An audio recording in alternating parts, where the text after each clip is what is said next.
Hi guys, welcome to this session in LibreOffice Calc.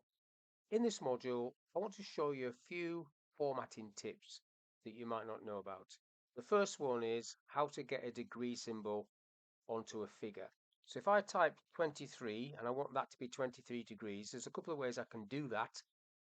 I could type the letter O and then highlight the letter O, go to Format and Text and set that to superscript, which will put the text up like that.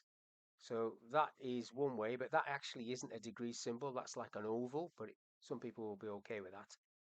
If you're not okay with that, you could type 23 and then it's picking up the same symbol there. I don't want that.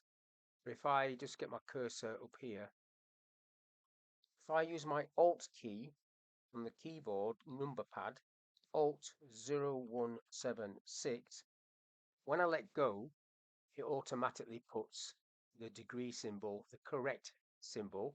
So that's a circle, that's an oval, like so. Now the reason it's done that is because that alt number 0176 is the key for this symbol. And the symbols live, if you go to the Insert tab into Special Character, the symbols are in here. And these characters that you click on have a number.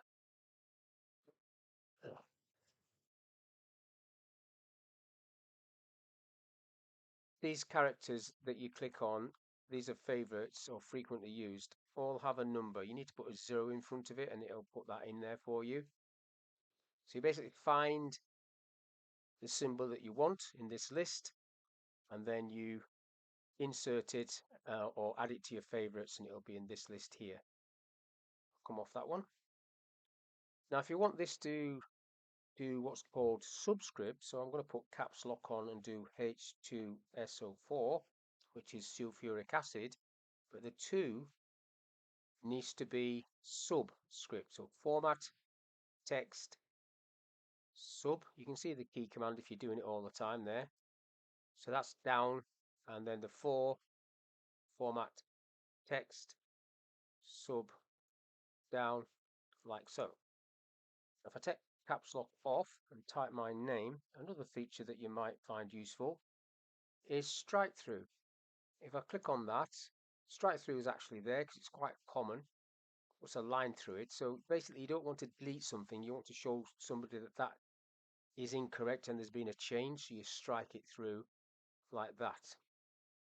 Now, another little tip or feature is if I do like a little task list here. So task 1, and then bring that down to task 4, and then put OK there. So what I want to happen is in this list, if this says OK in this list, I want that to go green. Now to do that, you're using conditional formatting, going down to Manage, and then Add.